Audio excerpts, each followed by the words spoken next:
Hi everybody and welcome to another episode of Hotcha Zimzam.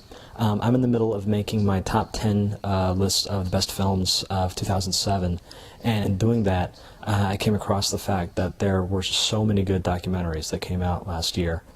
First one that comes to mind is Trials of Daryl Hunt, which is probably the most depressing thing I've seen all year. Basically this guy gets incarcerated for 20 years for a crime he didn't commit, and if that weren't bad enough, it seems like almost every 2 or 5 years he comes so close to getting out, and then the system basically screws him all over again. Sicko. You don't really need me to tell you about that. If you were paying at all attention when it first came out, you saw the critical acclaim it got, and it deserved it. It's a great documentary. I'd say what makes it different from the past couple Michael Moore films, it's much more intimate.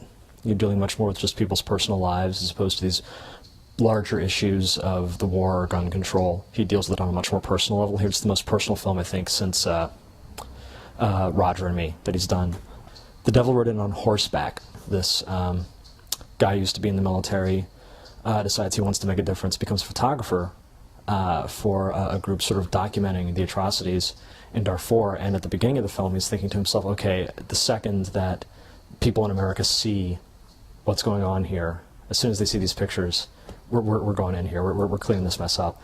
And by the end of the film he realizes how naive that was. And I think what moves me so much about this film is you sort of, I had that naivete too. You grow up with this notion that justice takes care of itself, that there are certain things, however much we might debate abortion or education or all these issues that have so many different ways of looking at them, that we'll be debating forever, that a few things we can agree on. Genocide is bad. You'd think that that wouldn't be a tough sell, but it is. The truth of it is you do need to fight for justice. People aren't going to necessarily just act because it's the right thing to do.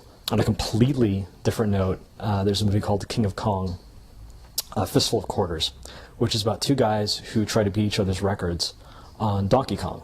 And you'd think this is a movie that would appeal to like maybe 5 geeks on the planet, and that's it. But it's, in the movie Hands on a Hard Body, the guy in there talks about, it's this contest, and this guy talks about it's a human drama. That's what this is. It's a human drama.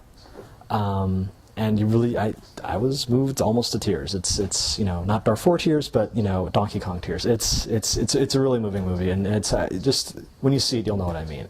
To go back to war for a sec, No End in Sight. That is probably the best work I've seen done, best film work I've seen done on the Iraq War to date, and there's been a lot. It's just a fascinating synopsis of what's happened so far, and what's really interesting about it is it doesn't really question whether or not it was a good idea to go in the first place. That's not what it's about. That's not what it's concerned with. What it really wants to document is, here are the first people on the ground, what their mission was, what they actually believed could happen, and what the film convinces you could happen. That there was this moment where we had the hearts and minds of the Iraqi people. It wasn't even a question of winning them. We had them. And the sort of argument the film makes is, okay, and this is how we completely lost them over the course of a few months, and where it's gotten us now. On the flip side of that, one of the most uplifting documentaries I saw this year, and that's not a term I usually use with documentaries, I see, is a movie called In the Shadow of the Moon. And this is the story of the moon landing, told explicitly, exclusively I should say, by the people who actually either landed on the moon or in the shuttle that took them, went to the moon. So it's just astronauts speaking, and then, the footage tied in with that.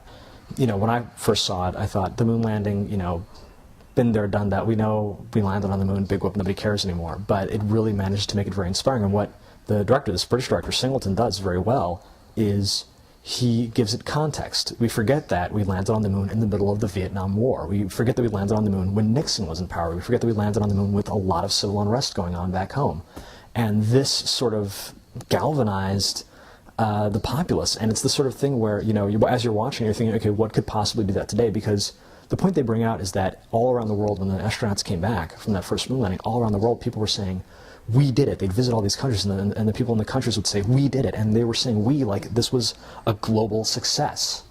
This is something that everybody could get behind. And, I'm thinking to myself as I'm watching this, what could people get behind nowadays? What could we lead the world in, and not in an obnoxious or patriarchal way, but in a sincere, global effort kind of way.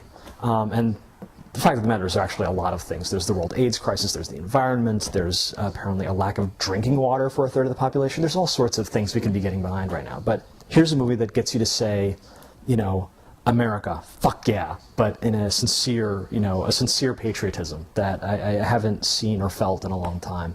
It was a great year for docs, and I didn't even get around to seeing God Grew Tired of Us or Crazy Love, which were also supposed to rock.